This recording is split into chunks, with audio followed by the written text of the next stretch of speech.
Hola, buenas tardes. Vamos a empezar el ciclo de seminarios de egresados del Campus Veracruz. El día de hoy nos apoya el doctor Emanuel de Jesús Ramírez.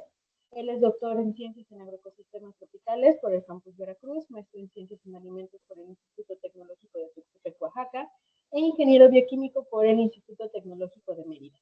De 2019 a 2021 fue postdoctorante del Centro de Investigación y Asistencia en Tecnología y Diseño del Estado de Jalisco. Ha realizado estancias de investigación a nivel nacional en el TEC de Campus Mérida e internacional en Clermont Ferrand para la capacitación en técnicas sensométricas. Desde 2017 a la fecha es docente e investigador titular A del Tecnológico Nacional de México, Campus Embolica, adscrito a la carrera de Ingeniería en Innovación Agrícola Sustentable y núcleo académico básico del programa de Maestría en Ciencias en Desarrollo Regional Tecnológico. Ha publicado más de 50 artículos, ya sea JCR o CONACYT, también autor de 2 libros. Es nivel 1, SNI, perfil deseable PRODEP y miembro del Padrón Veracruzano de Investigadores. Sus líneas de investigación están enfocadas en diferentes áreas de ciencias en alimentos como análisis instrumental, microscopía electrónica de barrido, análisis digital, imágenes principalmente sensometría, siendo esta última área donde ha impartido cursos y ha tenido múltiples participaciones en congresos nacionales e internacionales. El doctor Ramírez Rivera ha sido acreedor a dos primeros lugares en el Congreso Internacional de Latin Food en 2022 y 2020 y ha contribuido a la formación de recursos humanos, nivel licenciatura y posgrado. Uno de sus tesistas de licenciatura fue reconocida con la distinción de mejor tesis en el estado de Veracruz en el área 6 de tecnología y ciencias agropecuarias por parte del COBEICIDET. Sí, del COBEICIDET. Bueno, damos inicio. Doctor, te doy la palabra. Bueno, pues muchas gracias. Antes que nada, muy buenas tardes. Gracias por la invitación que se me hizo para poder compartir este tema que espero que en lo particular les pueda ser de interés y sobre todo podamos en un momento dado llegar a contribuir, ¿no? Bueno, como ya lo comentaron, mi nombre es Emanuel de Jesús Ramírez Rivera, soy docente investigador del Tecnológico Nacional de México Campus Ongolica, pertenezco a la Academia de Innovación Agrícola Sustentable y al Cuerpo Académico de Innovación Agroalimentaria Sustentable y Recursos Naturales. Bueno, en esta presentación vamos a dividirla en 4 momentos. El primero va a ser los conceptos, cronología, para poder entender precisamente el punto de las técnicas sensoriales, ¿no? De ahí viene el aspecto de las técnicas sensoriales convencionales, vamos a pasar a las técnicas sensoriales rápidas y dinámicas, y en el último punto vamos a ver unos casos reales y las contribuciones que se han hecho, ¿no? Desde nuestro centro de trabajo.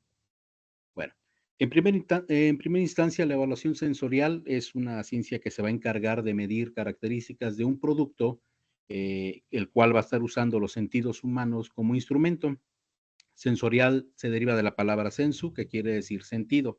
En este punto, actualmente hay un poquito de controversia porque sale una nueva palabra, ¿no?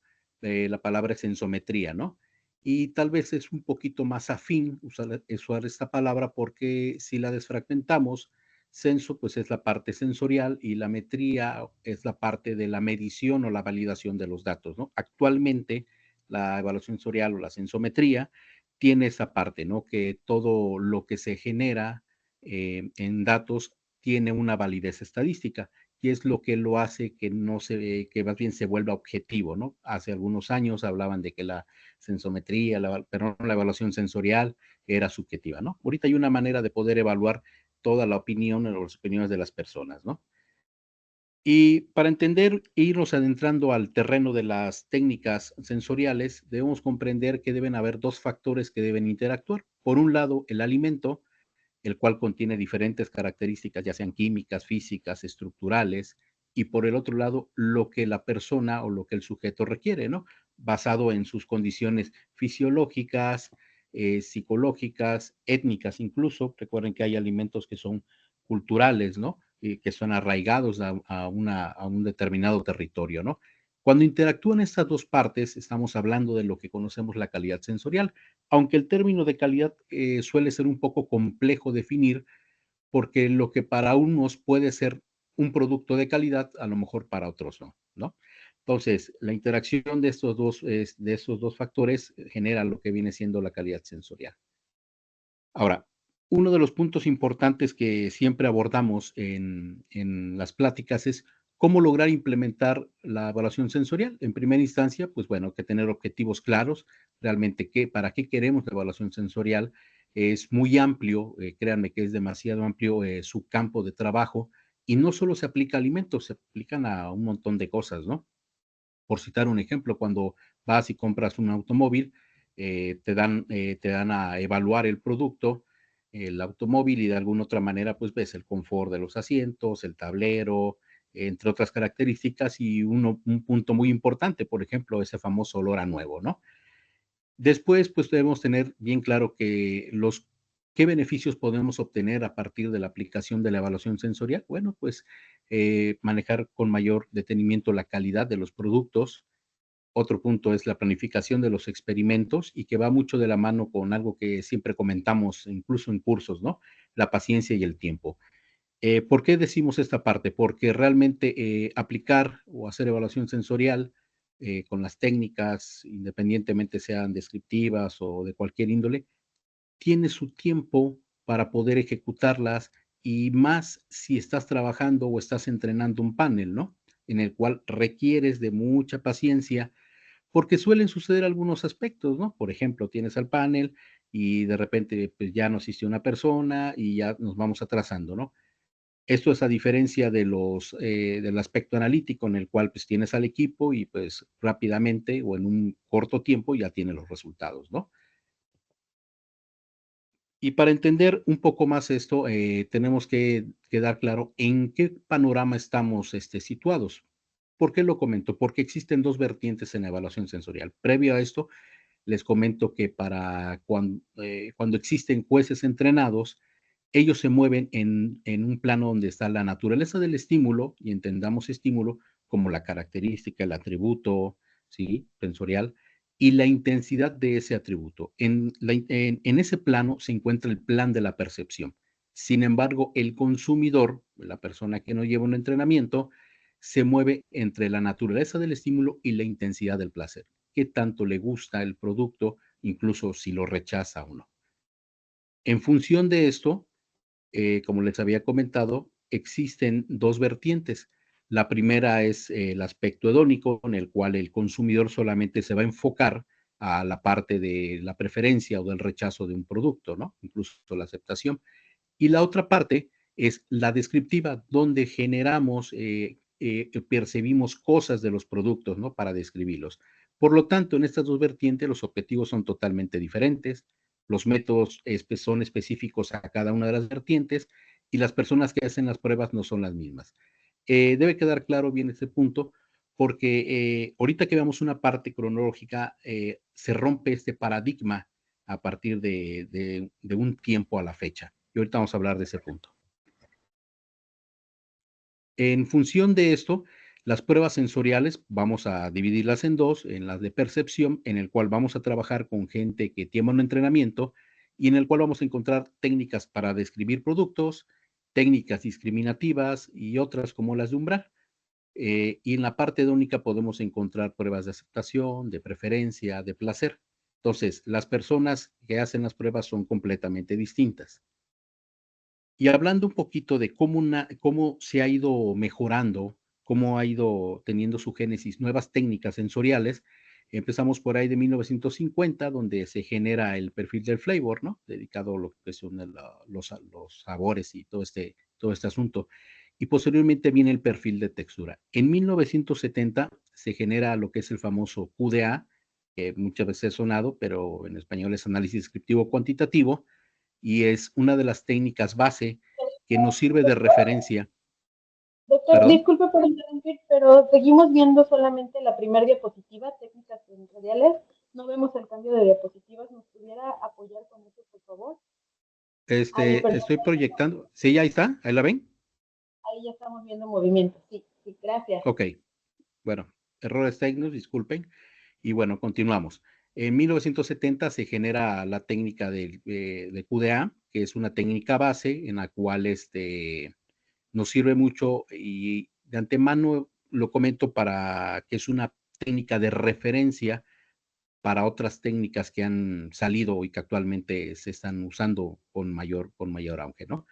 Posteriormente viene el perfil libre elección en 1984, donde hay una diferencia. Aquí la gente proporciona los atributos que, a diferencia del QDA, en el QDA se da una lista de atributos, ¿no? Y posteriormente, en 1992, se genera o se publica la técnica de Spectrum, ¿no? A partir del 2000 en adelante, se empiezan a generar técnicas rápidas dinámicas. Claro, previamente ya empezaron a existir estudios donde se rompe ese paradigma, donde el consumidor, decíamos que nada más era exclusivamente para las técnicas de preferencia. Y no, empiezan a desarrollarse técnicas rápidas para que el consumidor empiece a describir. ¿Por qué nace esto? ¿Cuál fue la necesidad? Realmente la industria empezó a requerir que los resultados sean más rápidos y directamente con la percepción del consumidor. ¿Qué pasa con la técnica del QDA? ¿Qué pasa con Spectrum? Son técnicas que llevan mucho tiempo y por lo tanto consumen muchos recursos, tiempo y dinero. Entonces a la industria pues lo que requería pues necesitamos técnicas que nos permitan tener resultados más rápidos y en función de la percepción sensorial del consumidor. En función de eso, se genera una primera clasificación una manera de clasificar las técnicas descriptivas convencionales como el perfil de flavor, el spectrum, el QDA, técnicas rápidas como categorización, perfil flash, naping, kata, pivot, entre otras. Incluso de estas hay muchísimas, ¿cómo lo puedo decir?, modificaciones, ¿no? Y técnicas dinámicas como tiempo, intensidad y dominio temporal de sensaciones. Vamos a ir viendo cada una de las técnicas de manera muy breve, el principio, para que empiecen a darse cuenta de la diversidad de técnicas que existen, cómo son las metodologías, ¿no? Y que realmente sí son útiles, ¿no? Bueno, vamos a empezar con las técnicas convencionales, con análisis descriptivo. Y en análisis descriptivo existen diferentes fases, ¿no? Incluso hay una norma para la descripción de los productos basado en la norma AFNOR, una norma francesa de 1995, que también es un referente y que se ha usado, ¿no? Dentro de los pasos que se lleva la técnica de QDA, bueno, está la extracción de atributos, posteriormente viene una reducción de atributos, existe un consenso y un modo operatorio con el panel para poder definir cada uno de los atributos que quedan en la lista final. Posteriormente viene la búsqueda de referencia, o sea, productos que puedan de alguna otra manera te puedan servir como una referencia para evaluar el producto de interés. De ahí viene una sesión con el uso de la selección y uso de la escala de intensidad, donde tú tienes que enseñarle al panel cómo interpretar la escala, cómo utilizarla, ¿no? Los diferentes tipos de servidos, si es un tipo de servido donde tú le vas a entregar todas las muestras juntas o solamente le entregas una muestra y toda la lista de atributos. Y de ahí vienen todas las sesiones de evaluación del producto y el análisis del desempeño del panel. Una de las cuestiones que el QDA te da es precisamente esa validación del desempeño del panel. En algunas técnicas rápidas eso está muy limitado, ¿no? Ventaja en esta, tal vez desventaja en otras, pero tienen un porqué. Recordemos que las técnicas rápidas lo que se buscaba es que exista un primer resultado lo más rápido posible, que incluso son resultados holísticos, muy generales, no tan finos como los que te da una técnica como la del QDA, ¿no? Y en función de esto, que los resultados que se generan, bueno, pues es un perfil sensorial, como ustedes pueden alcanzar a ver en esta figura, y se aplica a diferentes técnicas estadísticas para continuar con la validación de los datos. También se permite la validación del desempeño del panel, ¿no? Que es lo que al final de cuentas nos da la pauta para poder definir y obtener los mejores resultados, ¿no? Que también esos resultados puedan ser correlacionados con técnicas analíticas, ¿no? Ahora vamos a pasar a las técnicas sensoriales rápidas. Y una de las primeras técnicas sensoriales rápidas que salieron ya hace algunos años, fue la técnica de categorización. A diferencia de las del QDA, todas las técnicas rápidas lo que buscan es suprimir la fase de entrenamiento. ¿Por qué? Necesitamos obtener resultados rápidos en el menor tiempo posible, el menor costo posible, ¿ok? ¿Qué hace en esta técnica o qué hace el consumidor? Bueno, pues el consumidor tiene el set de productos y lo que va a hacer es agrupar los productos en función a sus similitudes y posteriormente proponer los atributos. todas las técnicas, en las técnicas rápidas, por lo general la caracterización o la propuesta de las palabras no son tan, a veces lo voy a comentar así, no son tan exactas, ¿no? Entonces hay que meter esa interpretación también, ¿no? Sin embargo, en análisis textual, pues ya se meten una serie de técnicas, ¿cómo se llama? Estadísticas para los datos, en el cual podemos encontrar en una primera figura, como ustedes pueden ver, cuántos grupos de productos se hicieron, pues la representación de productos, la representación de los atributos que en función de eso lo relacionamos para caracterizar, las elipses de confianza, en el caso para los productos, para poder ver si existe una diferencia o no realmente de los productos. Y por último, una representación de consumidores, que lo más cercano que podamos ver es un consenso, ¿no? Vamos a ver qué consumidores, pues, son, de alguna otra manera, tienen una mayor relación entre ellos o que la caracterización les permite relacionarse para poder dar una caracterización un poquito más exacta, ¿no? Posteriormente se desarrolla una técnica que se llama perfil flash. El perfil flash nace, se genera a partir de la técnica de la combinación del QDA y lo que es el perfil libre elección. Entonces, se genera esta técnica en la cual nada más tiene 4 fases. Una primera sesión preliminar, en el cual es de 30 minutos a 1 hora, donde cada persona, de cada consumidor, puede generar su propia lista de atributos para todos los productos. Posteriormente, en una intersesión, todos los panelistas van a conocer la lista de los demás y en la siguiente sesión ya viene la evaluación comparativa de los productos en función de la lista que generaron y una sesión complementaria que es opcional y que sí es recomendable.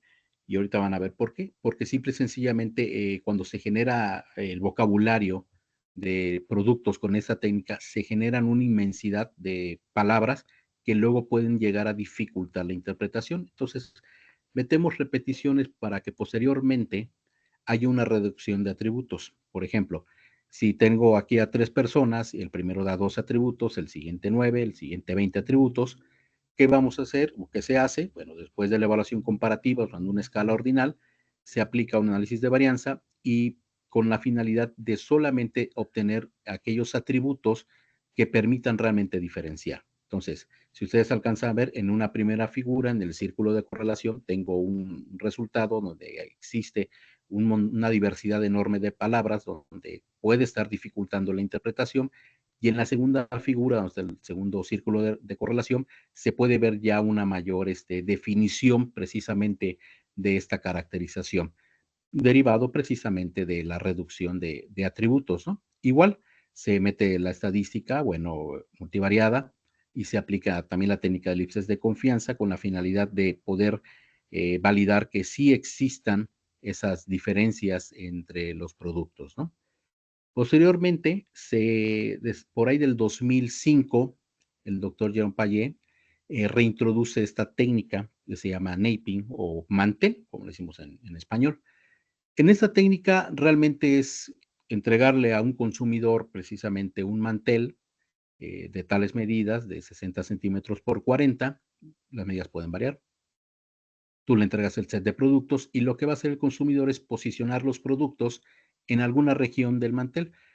Siempre la pregunta es, ¿y qué pasa si yo un producto lo pongo más a la izquierda, a la derecha, arriba, abajo, al centro? No, la regla general es que simple y sencillamente productos que se perciban similares se colocan juntos en alguna región y si son diferentes se colocan separados. Posteriormente del posicionamiento de los productos en el mantel, se agregan precisamente palabras que puedan ir definiendo a esos productos o a ese grupo de productos y posteriormente, para ya el análisis estadístico, lo que se hace es evaluar, medir las coordenadas X y Y por producto y posteriormente en una siguiente tabla se ponen todos los atributos y se ponen codificaciones de 0 y 1 para poder generar el mapa sensorial.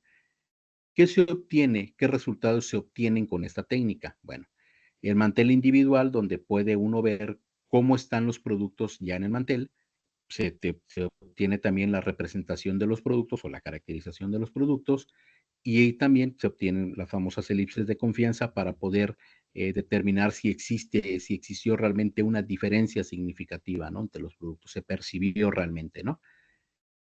Otra de las técnicas que tienen mucho auge y realmente son de las más aplicadas actualmente y que han servido en diferentes contextos, ahorita vamos a hablar de ello, es la técnica de kata, que es marcar todo lo que aplica, ¿no?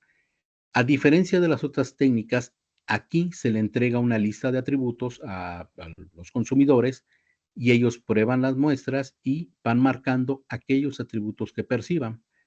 En esta técnica, la codificación de datos es de 0-1, presencia-ausencia, y al igual, se mete a un análisis multivariado para poder generar la caracterización. Esta técnica es de las, como les he comentado, es de las que más se han aplicado y se siguen aplicando. De hecho, tiene algunas variantes muy interesantes.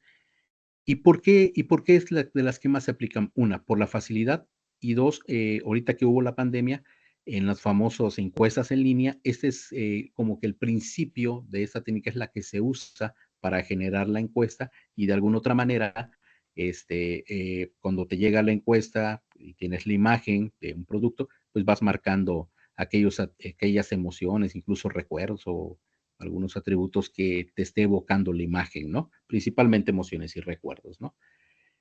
Posteriormente viene una de las técnicas que son muy recientes, no tiene mucho que se publicó, del doctor Bertrand Twiller, la técnica pivot. En este caso, aquí se obtiene una muestra y se obtiene un producto de referencia y aquí se tiene que hacer la descripción en función del producto de referencia, ¿no? Tú pruebas el producto en estudio, pruebas la referencia y vas describiendo qué es lo que percibes más y qué es lo que percibes menos. Posteriormente se hace una serie de procedimientos estadísticos para poder obtener el número de palabras y las frecuencias para generar lo que viene siendo el mapa sensorial. Hasta la fecha, a pesar de que es una de las técnicas nuevas, también se está utilizando bastante y tiene algunas modificaciones. Más adelante les voy a mostrar algo de esto, ¿no? Vamos con la parte del grupo de las técnicas dinámicas. ¿Y por qué hablamos de que son técnicas dinámicas? Porque en primer lugar son técnicas que van a depender del tiempo. No dependen, a diferencia de las técnicas convencionales y rápidas, donde tú puedes dejar a la persona evaluar el tiempo que la persona quiera o requiera, ¿no? En las técnicas dinámicas no se permite eso. Por lo general, la evaluación de la muestra se hace en segundos. En una técnica que se llama tiempo-intensidad, lo que evalúa es en qué momento un producto va a alcanzar su intensidad máxima en un determinado tiempo. Eso es lo que medimos. ¿A qué segundo un producto obtiene la mayor intensidad? A diferencia de la dominancia, donde se evalúan diferentes atributos, aquí se tiene que ver cuál es el atributo que va a dominar por encima de todos los demás, en qué determinado tiempo. Por citarles un ejemplo, en este caso un ejemplo de unos productos lácteos, se puede ver que la intensidad máxima del producto A en la técnica tiempo-intensidad o TI alcanzó en segundo 12 aproximadamente su intensidad máxima que fue de 6. A diferencia de la técnica TS, donde el atributo que sobresale, si no mal observo, es el metálico, y eso lo da casi al segundo 16 y tiene su mayor tasa de dominancia. Él quiere decir que la mayor parte de las personas que hicieron la prueba están percibiendo en ese segundo la mayor dominancia de ese atributo, ¿no? Y que es el que sobresale. Otra de las cosas que hemos estado viendo y que va mucho de la mano con las técnicas anteriores y que se pueden utilizar son los vocabularios. Por ejemplo, vocabularios de emociones y de recuerdos, ¿no? Y vamos a hablar un poquito de eso porque es algo muy interesante. Antes de que saliera el vocabulario de emociones, solamente nos evocamos a la evaluación de atributos sensoriales. No había más, ¿no? Y tal vez lo que viene siendo aspectos de preferencia. Sin embargo, se desarrolla el vocabulario de emociones y se empieza a ver la parte cognitiva del consumidor, decir, bueno, vamos a ver qué es lo que le evoca un producto, qué le evoca una imagen, y cuando me refiero a imagen es cuando se evalúan los productos a través de encuestas en línea. Para poder entender eso, bueno, recordemos que el placer es la parte no sensorial. ¿Por qué? Porque hay muchas variables que van a influir. Por ejemplo, la situación del sujeto, no es lo mismo evaluar un alimento cuando tienes hambre a que no tengas hambre. Otro punto importante, las experiencias, ¿no? Qué es lo que realmente en su momento le fue generando un producto? Recordemos que desde que nacemos hasta que morimos seguimos evaluando productos y eso nos va generando una biblioteca de imágenes, de olores, sabores, etcétera, ¿no? La otra parte es el contexto experimental, dónde están evaluando el producto, dónde lo están consumiendo. Y esto lo comento mucho porque cuando trabajamos en laboratorio, en evaluación sensorial, pues realmente no es el mismo contexto que evalúes un producto en un laboratorio sensorial que lo evalúes en casa o en punto de venta, ¿no? También eso influye, ¿no? Y como habíamos comentado en el inicio, pues el alimento y toda la diversidad sensorial que pueda tener, la cantidad que requiere el sujeto, ¿no? Todos esos aspectos van a influir y eso va a interactuar y de alguna otra manera va a dar lo que viene siendo la medida del placer. Como les había comentado, por ahí del 2010 se genera el vocabulario de emociones o de perfil de emociones SM25. Hay otros vocabularios muy similares, pero ese es uno de los vocabularios que, si no mal recuerdo, más se han estado aplicando porque es un vocabulario muy, digamos, es más limitado a comparación de los demás, es más reducido, ¿no? Pero cuando hablamos de las emociones, también lo conectamos con un punto importante. Y como los había comentado, antes habían los atributos sensoriales, después en el 2010 se genera esta parte de las emociones, pero entre los atributos y las emociones existe, o notamos que existía como que un pequeño vacío, faltaba algo, ¿no? Que nos conectara, ¿no? Que hubiera una elocuencia ahí. ¿Por qué? Y les pongo la imagen de Antoine Ego, de la película Ratatouille, porque esa fue una, aunque escuche un poco curioso, fue una parte que detonó precisamente la idea, ¿no? De cómo generar esos recuerdos, ¿no? ¿Y qué era lo que pasaba? Si recordamos en la película, bueno, pues este juez del restaurante, pues prueba el alimento y se regresa a su infancia, ¿no? Entonces hay un recuerdo, ¿no? Y posteriormente, pues se empieza a reír y entonces quiere decir que le genera una emoción de alegría. Entonces, entre esos dos puntos, entre los atributos y las emociones, existía este vacío, ¿no? Bueno, entonces vamos a hacer qué? A generar los recuerdos, ¿no? Vamos a generar un vocabulario de recuerdos que ahora sí nos permita un atributo sensorial recordarnos algo y posteriormente evocarnos una emoción, ¿no? Y es así como hemos en su momento generamos un vocabulario de recuerdos, más adelante voy a hablar de ello, en los casos reales y las contribuciones, que es lo que a continuación les voy a comentar, ¿no? Vamos a ver dos casos reales. Uno los voy a compartir. Esto fue parte de mi tesis doctoral. Fue dirigida por el doctor Pablo Díaz Rivera. Y bueno, en este caso, para que vean cómo aplicamos la evaluación sensorial precisamente en un proyecto que es de tipificación de quesos de cabra, donde tenemos un territorio, donde hay un sistema de producción, que el cual está manejado por un tipo de manejo agronómico o pecuario, agronómico, ¿no? Que esto va a impactar en las características físicas, físico-químicas, microbiológicas en la leche y posteriormente en la elaboración de los quesos y que es ahí donde entramos precisamente para la evaluación precisamente de los quesos, ¿no? De diferentes puntos de vista, desde la comparación de perfiles sensoriales, la relación de los resultados sensorial precisamente con la parte analítica, ¿no? Que es la físico-química, la instrumental, incluso de microestructura, ¿no? Y a una cuestión metodológica, bueno, un mismo queso de cabra evaluado por diferentes puntos, como el análisis microbiológico, el físico-químico, el instrumental, el análisis sensorial, en el cual efectuamos una caracterización y la parte de preferencia, ¿no? Entonces, en función de eso, cuando trabajamos, hicimos la relación, una de estas figuras, y podemos ver que existe la relación desde la preferencia hasta el manejo pecuario y agrónomo, ¿no? Todos estos detalles, por ejemplo, desde el aspecto del aspecto pecuario, precisamente el tipo de alimentación caprino, que influye o que influye en su momento en la calidad fisicoquímica de la leche y que esta calidad fisicoquímica también influye en la calidad fisicoquímica del queso y en los aspectos sensoriales. Como ustedes pueden ver, hay una diversidad de atributos en la parte de arriba y en la parte instrumental, ¿sí? Que es, bueno, en este caso fue color, textura, y que todo eso también impactó en su momento en la preferencia del consumidor. Este es un ejemplo de cómo la evaluación sensorial se pudo aterrizar en este proyecto y encontrar precisamente respuestas en el consumidor, pero basándonos desde el inicio de lo que viene siendo precisamente la elaboración del queso, ¿no? En otro punto importante que trabajamos también es precisamente cómo evaluar la percepción precisamente de diferentes paneles para un mismo tipo de productos. Bueno, en este caso, un contexto metodológico simple. Bueno, se trabajaron con paneles de productores, eran paneles sensoriales de productores, un panel en un laboratorio sensorial y paneles de consumidores en la región donde se produce el queso, ¿no? Prácticamente en esta metodología, bueno, se analizó en 2 niveles, hablando de las técnicas sensoriales para lo que vienen siendo los paneles precisamente de laboratorio y de consumidores, se aplicó un QDA y los productores perfil flash.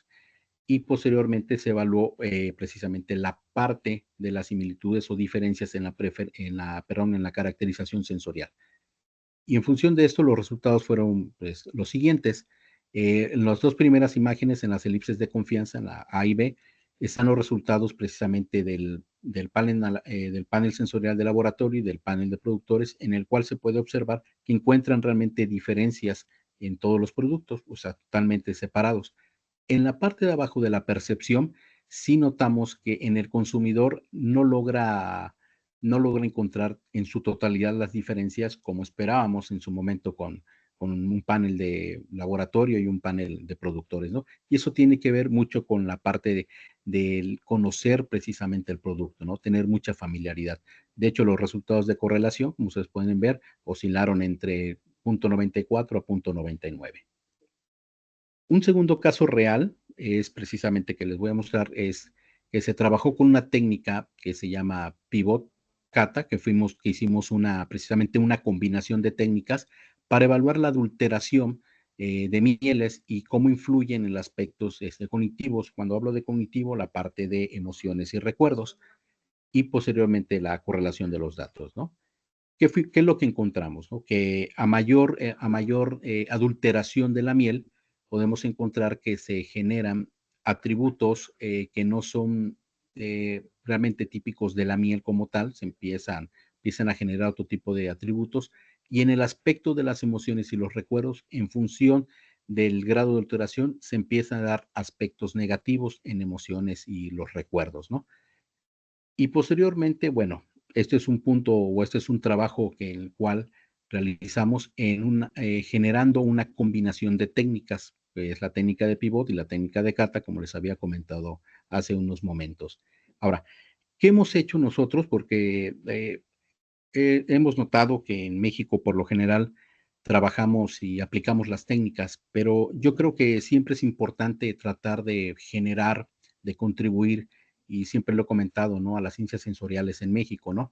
Y por mencionarles algunos trabajos que hemos desarrollado desde la Academia de Innovación Agrícola Sustentable y con el Cuerpo Académico de Innovación Agroalimentaria Sustentable y Recursos Naturales, en colaboración con investigadores de otras instituciones como el Tecnológico de Huatusco, Tecnológico de Chiná, Tecnológico de Tuxtepec, Tecnológico de Mérida, Colegio de Posgraduados, la Universidad de Papaloapas, CIATEC y la Universidad de Luisiana.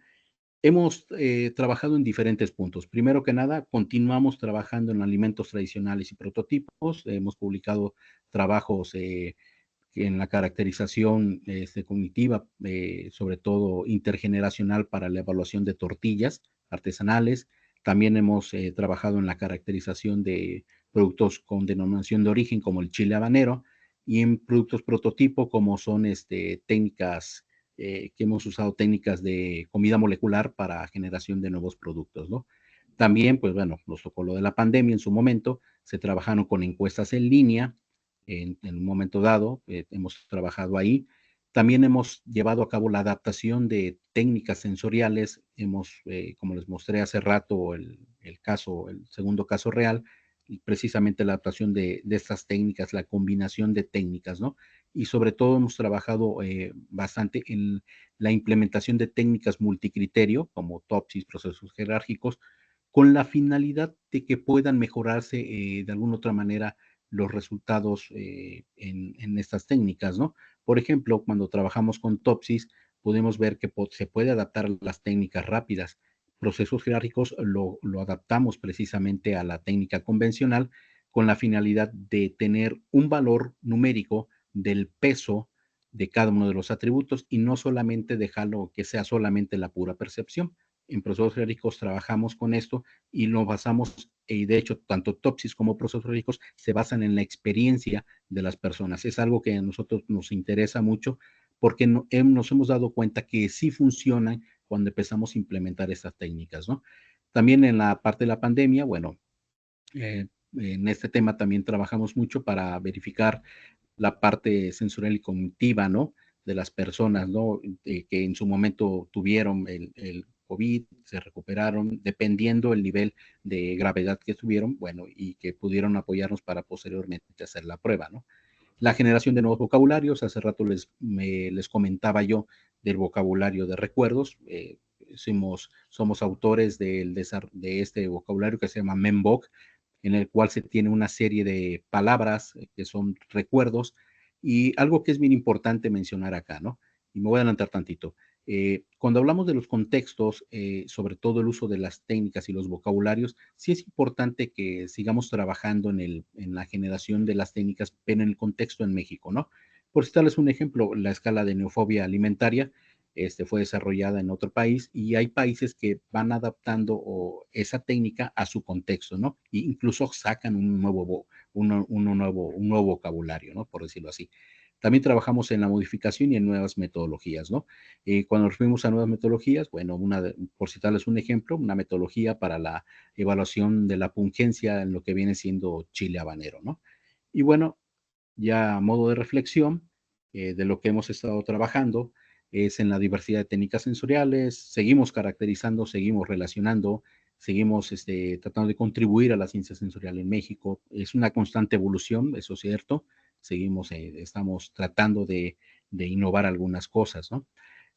Trabajamos con software de acceso libre, comerciales y adaptación a nuevos contextos, ¿no? Y con esta última diapositiva, pues prácticamente cierro mi presentación.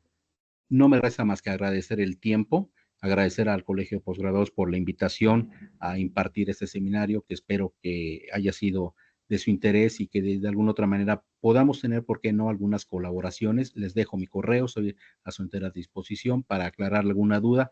Espero tener la respuesta y en caso de que no, también me sirve para aprender más. Agradezco, muchas gracias, cedo el micrófono. Muchas gracias, doctor Emanuel. Chicos, si tienen alguna pregunta, les invitamos por favor a comentarla en el chat para que el doctor les dé respuesta.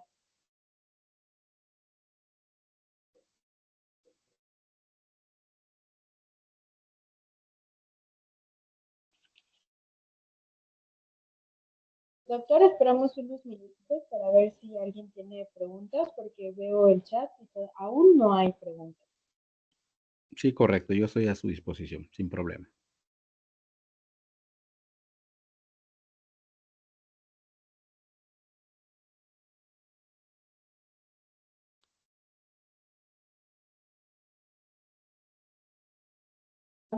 Chicos, o alguien que quiera participar levantando la mano y puede hacer su pregunta de voz. No vemos al momento preguntas en el chat.